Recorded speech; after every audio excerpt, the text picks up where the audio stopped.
Hello everybody, Jose Rodriguez here. As a follow-up to the Canon Pro 101 video, I'm going to do a supplemental video concerning the PGI 29 cartridges, and we are going to examine every aspect and show you what is unique about them and why we need to examine their internal structure so that we can proceed with refilling these without a single error.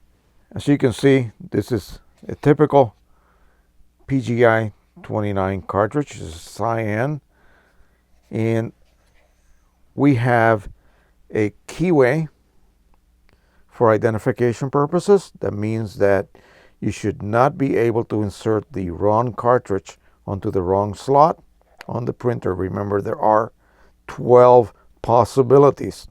If these keyways were not present, you could indeed erroneously install a cartridge in the wrong position. That would trigger an error. Right here is located a clear little rod, and this little rod, this is connected to an internal sensor inside the ink bag, and we will take a look at that a little bit later. Right here is the external port. This is not the port that actually connects with the ink bag. This is actually a pressurization port, and it allows air pressure to pressurize against the ink bag, and that's how the system works. Just like a Pro 3800 or P800, Pro 3880 from Epson, they use a pressurization system against an internal bag. This is the little window where you see the little red light come on once the cartridge is recognized by the printer. Behind the chip is located a small LED. That LED shines upon a secondary light pipe, which is located internally.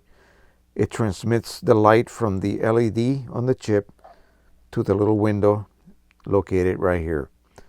Without that little window or that light pipe, you would not be able to tell whether the cartridge has been accepted or not.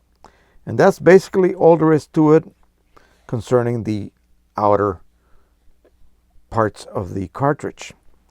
Now I have gone ahead and dissected the cover off of it, and as you can see, it is attached via these little tabs. It's not a difficult thing to do, but it just basically requires a bit of effort to remove this. And now what we are presented with is this. Just like on Epson pressurized high volume cartridges, you have a mylar covering. This covering, basically, it is welded onto the perimeter of the internal compartment that houses the ink bag. As you can see, the ink bag is completely collapsed at this point. This structure that you see here emanating from the light pipe that I pointed out to you earlier continues downward and becomes a paddle. The function of this paddle wasn't really known until just recently.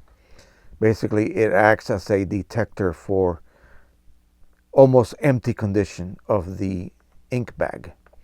And so that sends a little signal to the, actually it's a light signal. It reflects back a different level of light, and the sensor can then pick it up and trigger a low warning for this particular cartridge.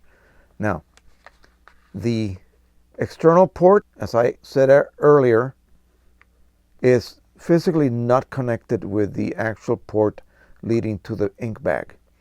If you look here, you will see a little cap that's very similar in design to the ones used by Epson cartridges for their larger format printers. In fact, it looks practically like a copy.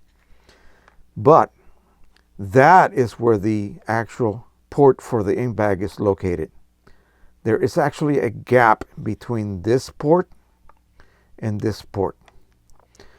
The spigot that this cartridge connects with inside the printer has two functionalities. One is to pressurize the internal space where the bag resides, and also to, of course, connect internally with the ink bag. to be able to extract ink as the printer requires it.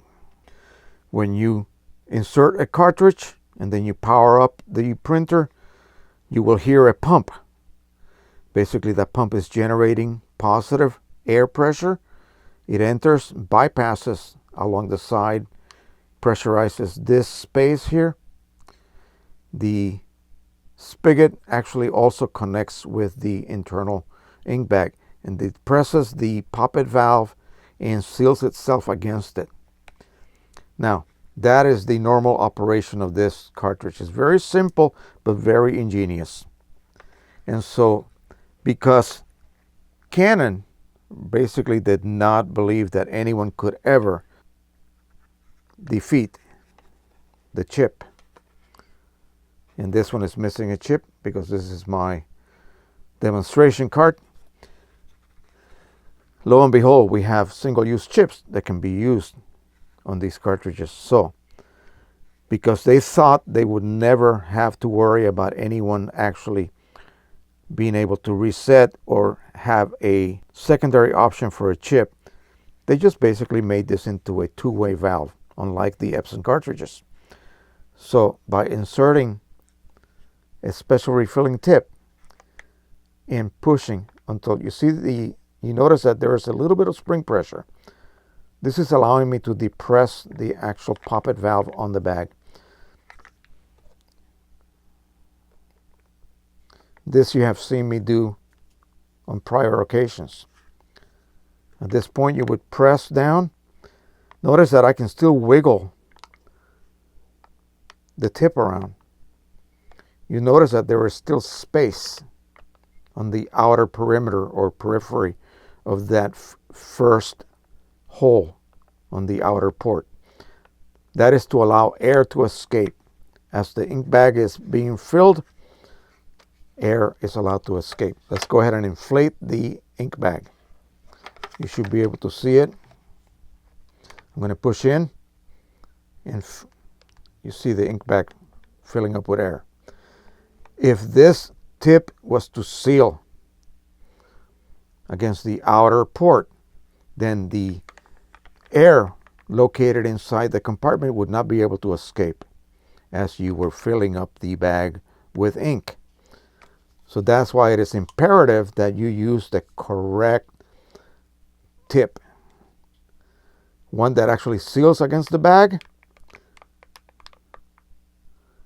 but also does not seal against the outer port and allows air to escape. If that wasn't the case, you would not be able to inject ink into this bag. Let's go ahead and deflate the bag. Now in practice, what you need to do is as follows. Okay, we have removed all of the air. As you see, there's a little bit of ink still left in there.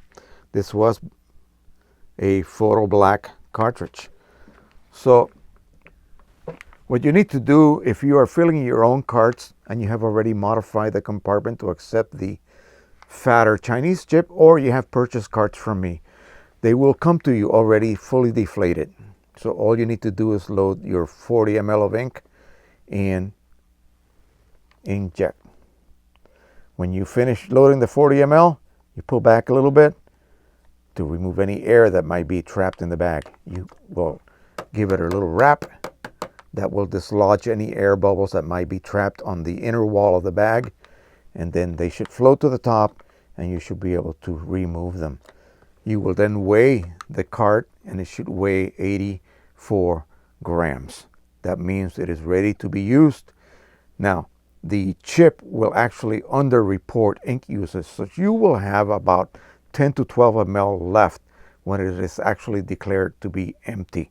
And that is a good precaution. Remember, you're refilling these, so it doesn't matter, because you will be able to then, say you have 12 ml left, you will simply top it off so that you have a total of 40 ml of ink in the cartridge. Officially it's 39, but we have injected 40 ml without a single bit of problem or trouble. So that is it. Very simple internal structure. You have a gap between the outer port and the inner port of the ink bag. That gap is necessary to allow air to be pressurized inside that compartment.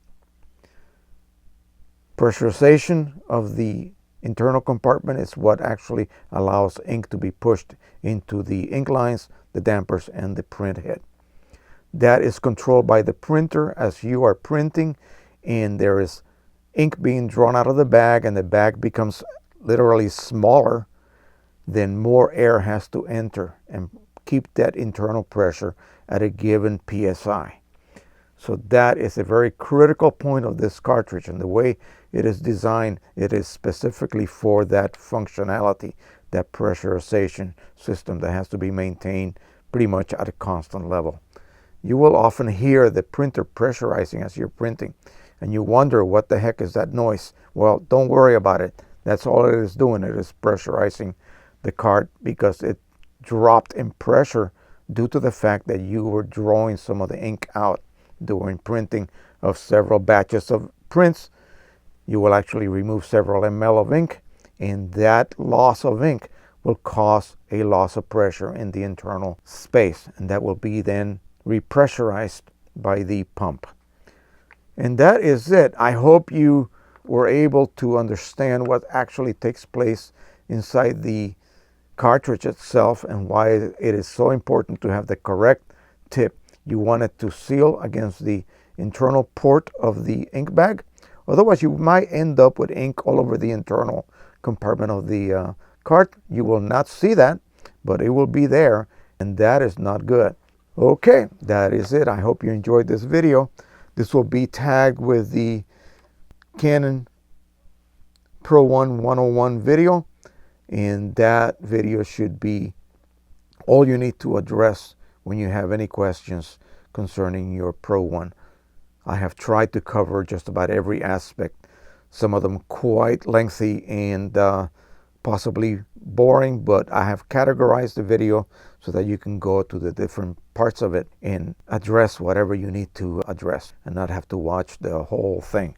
All right, thank you once again. Please subscribe, share, and like, and happy printing, everyone. Bye-bye.